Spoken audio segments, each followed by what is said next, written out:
d'Emmanuel Levin, Judaïsme contre sionisme, après juin 1967. Premièrement, lettre à Raymond Dextreit, directeur de la revue Vivre en harmonie, le 31 août 1967. Mon cher Raymond, j'ai bien reçu le numéro de septembre et j'ai pris connaissance de la lettre de Betty Socker qui me prend à partie sans me nommer. Si j'ai bonne mémoire, je n'ai jamais abordé le problème palestinien dans les colonnes de votre revue. De ce fait, les lecteurs qui ne sont pas abonnés à mes publications ou qui n'ont pas lu mes articles sur le sionisme parus dans la grande presse récemment, et ils sont la grande majorité, ignorent tout de mes idées et de mes options sur ce grave sujet. On me présente comme un homme qui écrit et qui dit des injures, comme un type grossier qui n'est pas fait pour attirer la sympathie des harmonistes, tous gens distingués et bien élevés comme il se doit. On y en note, harmoniste est un terme utilisé pour désigner des libertaires par le théoricien anarchiste Élisée Reclus. En effet, la société anarchiste doit pour lui être basée sur l'harmonie de tout le corps social. Mais c'est aussi le nom donné à ceux qui recherchent l'harmonie par des méthodes naturelles. Fin de note. Mes amis savent que je suis un esprit libre et que dans mes pensées, mes paroles et mes actes, je ne recherche pas l'approbation du monde, mais seulement celle de ma conscience. J'ai le culte de la justice, et si l'on doit faire un procès et condamner un homme, qu'on le fasse honnêtement, qu'on présente les pièces de l'accusation, en l'occurrence mes écrits ou mes paroles. Puisque je ne peux échapper au jugement des lecteurs de Vivre en harmonie par suite de l'accusation portée contre moi par Betty Socker, je te demanderai de m'accorder encore une fois l'hospitalité dans des colonnes pour mettre devant leurs yeux au moins une pièce qui leur donnera une idée précise de mon argumentation et de la forme et du style que je donne à ma polémique avec les pro-sionistes. Il s'agit d'une lettre que j'ai adressée lors de ces derniers événements dramatiques en Terre Sainte à des amis harmonistes juifs et dans laquelle j'expose les raisons pour lesquelles je m'oppose au sionisme. Si je ne réponds pas directement à Betty Socker, ce n'est pas parce que je la méprise, mais bien au contraire, parce que j'éprouve une réelle et fraternelle sympathie harmoniste pour elle et ses amis du village végétarien, et je crains de lui dire des choses que je pourrais regretter par la suite. Contrairement à ces innombrables sionistes en parole, qui se contentent de donner de l'argent pour qu'on envoie d'autres à leur place en Israël, et qui se montrent les plus chauds partisans de la guerre de style colonialiste contre les Arabes. Betty Socker a réalisé son idéal sioniste, que je ne partage pas, en même temps que son idéal naturiste et végétarien, que je partage entièrement. Intéressé par ses articles, je lui ai envoyé gracieusement mes publications, pas seulement celles où je traite du problème sioniste, mais aussi celles où je traite du naturisme et de la médecine biblique et hébraïque. Elle m'a adressé, en guise d'accusé de réception, une lettre qui n'est pas très aimable et que je pourrais trouver injurieuse.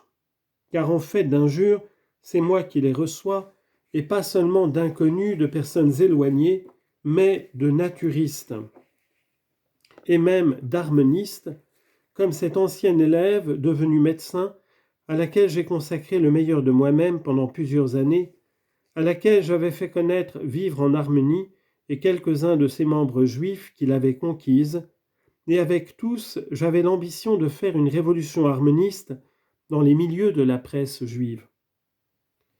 Effrayé par mon tempérament révolutionnaire, ses parents lui avaient intimé l'ordre de cesser toute relation avec moi, et ma famille, et désespérée, elle m'avait adressé une dernière lettre en cachette, que je ne possède malheureusement plus, et dans laquelle elle me disait en substance : « Que vais-je devenir maintenant ?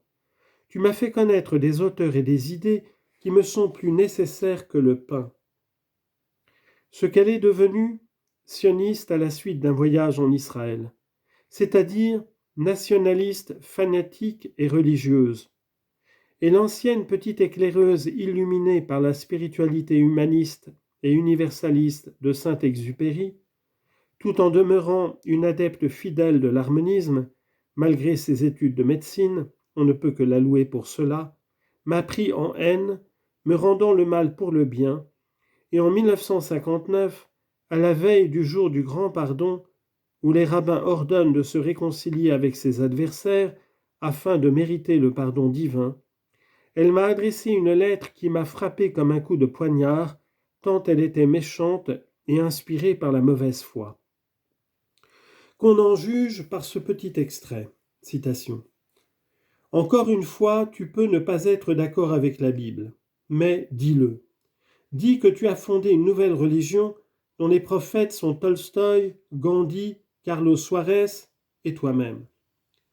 Nos textes ont pourtant dit, citation, « Après que le temple a été détruit, la prophétie n'a été donnée qu'aux bêtes et aux petits-enfants. » Fin de citation. Il est vrai que les prophètes ont souvent été pris pour des fous. Mais alors les hôpitaux psychiatriques regorgent de prophètes, et si tu n'es pas malade, tes erreurs viennent de ce que tu étudies seul. Tu n'acceptes aucun maître sauf ton esprit, Gandhi et quelques isolés. Fin de citation. En citant un enseignement rabbinique isolé qu'elle faisait sien, elle écrivait dans cette lettre ces paroles très harmonistes. De même que vos ennemis n'ont pas eu pitié de vous, vous n'aurez pas pitié d'eux. Voilà les paroles d'un futur médecin devenu sioniste et qui, quelques années plus tôt, dans un petit article sur Saint-Exupéry, publié dans Vivre en harmonie, avait écrit, citation, « Mais l'homme ne deviendra réellement, n'atteindra son plein épanouissement que dans la disponibilité, l'échange, le don de soi et l'amour. Et je recevrai de toi et tu donneras, et tu recevras et je donnerai. Amour difficile, fondé sur le respect de l'homme, sur le souci de voir l'ami dans l'ennemi jusqu'à ce qu'il le devienne, sur le désir de construire l'unité au-dessus de la multiplicité. Bâtir la paix, c'est obtenir de Dieu qu'il prête son manteau de berger pour recevoir les hommes dans toute l'étendue de leurs désirs. » Fin de citation. Oui, voilà comment le sionisme, comme tout nationalisme et militarisme, a abîmé l'âme précieuse et rare de mon ancien élève, que je considérais parfois, tant ses paroles étaient pures, comme un maître spirituel de la bouche duquel j'apprenais, je recevais des connaissances. Et c'est une des premières raisons de mon hostilité au sionisme. Il détruit l'esprit, il chasse et extermine les âmes, il transforme la jeunesse juive et la fait devenir pareille à celle de nos ennemis, sans conscience, sans pitié, sans cœur, il la rend idolâtre. L'État d'Israël au-dessus de tout, über alles. Il a toujours raison, quoi qu'il fasse, et c'est de lui que procède l'existence des Juifs. Contrairement à ce que tu as laissé entendre, je n'ai pas pardonné à tous les Allemands. Seulement aux objecteurs de conscience qui ont fait le serment de ne jamais plus porter une arme et revêtir un uniforme. Au contraire, après Auschwitz et Treblinka, je juge que l'État allemand n'a plus le droit à l'existence, que les Allemands deviennent européens, que son existence historique doit prendre fin, car le nazisme était son accomplissement. Et c'est ma rigueur envers l'Allemagne qui me commande, pour être juste, ma sévérité envers Israël. La création de son État n'avait déjà aucune référence ni aucune justification intrinsèque, quoi qu'en disent mon ancien élève et ses maîtres rabbiniques, qui sont au service de l'État. Le sionisme se trouve explicitement condamné dans le Talmud. Dans le Ketubot, à la page 111a, il est dit que Dieu a fait faire plusieurs serments à Israël, notamment de ne pas se révolter contre les nations et de ne pas retourner collectivement et par la violence en Palestine avant la venue du Messie. Et que toute transgression de ces serments provoquerait des catastrophes terribles, des exterminations et des massacres. Mais puisque les Israéliens traitent les Palestiniens comme les Allemands ont traité les Juifs, l'État d'Israël n'a pas plus le droit à l'existence que l'Allemagne armée et d'une manière générale que tout État souverain et clos dont l'existence implique forcément des guerres et des haines inextinguibles. Si les Allemands n'ont qu'à devenir au moins européens, les Juifs, eux, doivent redevenir mondialistes. C'est leur vocation originelle.